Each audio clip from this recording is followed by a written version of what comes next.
The crystalline spires of the Galactic Council's capital world gleamed under twin suns as Ambassador Emma Rodriguez walked through the corridors of power. Her human-made boots clicking against floors that had seen 1,000 species prostrate themselves before the Empire's might. Behind her, Commander Alexander Chen followed, his expression carefully neutral despite the condescending glances from alien dignitaries. "The humans request an audience," announced the tall insectoid herald, its mandibles clicking in what passed for amusement among the Zathari.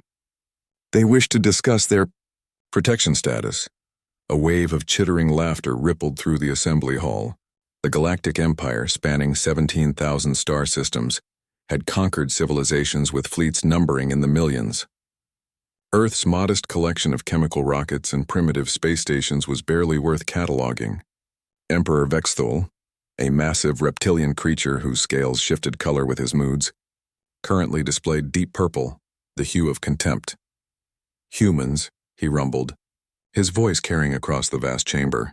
"Your species has been amusing to observe, playing with fire and metal, thinking yourselves clever for reaching your own moon." Emma stepped forward, her diplomatic training keeping her voice steady. "Your Imperial Majesty, humanity respectfully requests consideration for autonomous governance within our solar system. We believe we can contribute meaningfully to the Empire's prosperity." The Emperor's scales flickered to bright yellow, mockery. "Contribute? Your entire species possesses perhaps 50 functional spacecraft. Our mining drones outnumber your fleet 1,000 to 1. He gestured with one massive claw toward the viewing screens displaying Earth's blue marble. "You have nothing we require, little mammal." Alexander's jaw tightened, but Emma placed a subtle hand on his arm. They had expected this reception. "We understand your skepticism," Emma replied diplomatically. "However, humanity has developed certain unique capabilities that might interest the Empire." General Korthax, the Empire's military commander, leaned forward from his War Council platform. His four eyes narrowed with predatory interest. "Capabilities? Your kinetic weapons are millennia behind our plasma artillery. Your propulsion systems burn chemical fuel like cave-dwelling primitives. Tell me." "General," Alexander spoke for the first time, his voice carrying the quiet confidence of a career military officer, "how long would it take your fastest ships to travel from this system to Earth?" Korthax's mandibles spread in the Zalari equivalent of a grin. 3 standard rotations at maximum velocity. "Why? Are you planning to flee back to your mudball?" "Just curious about Imperial response times," Alexander replied casually. "Emma, perhaps we should demonstrate humanity's contribution to galactic civilization." Emma nodded and activated a small device on her wrist. "Computer, signal the fleet." The massive viewing screens throughout the chamber flickered to life, showing deep space scanners focused on Earth's solar system. The assembled aliens leaned forward, expecting to see humanity's pathetic collection of metal cylinders. Instead, space itself seemed to tear open. Brilliant azure rifts appeared throughout the solar system, not 1 or 2, but hundreds. From each dimensional gateway emerged sleek vessels unlike anything in Imperial databases. They weren't the crude metal constructs the Empire had observed, but elegant ships that seemed to bend light around their hulls. "Impossible," breathed scientific advisor Yethra. "Those vessels, they're using spatial displacement technology. That's beyond even our theoretical frameworks." Emperor Vexthul's scales rapidly shifted through the spectrum. Surprise, confusion, then alarm. "How many ships?" Emma consulted her device with deliberate calm. "Current deployment shows approximately 12,000 vessels of various classifications. Our heavy cruisers are positioned near Jupiter, destroyers holding formation around Mars, and our dreadnoughts." She paused, watching another series of rifts tear open closer to the Council's position. "Well, they're arriving now." The screens showed massive vessels emerging from quantum tunnels, ships that dwarfed even the Empire's largest battlecruisers. But it wasn't their size that caused the assembly to fall silent. It was their number and their impossible ability to appear anywhere instantly. General Korthax stood abruptly. "This is a deception." "Holographic projections." Alexander smiled grimly. "Computer tactical demonstration.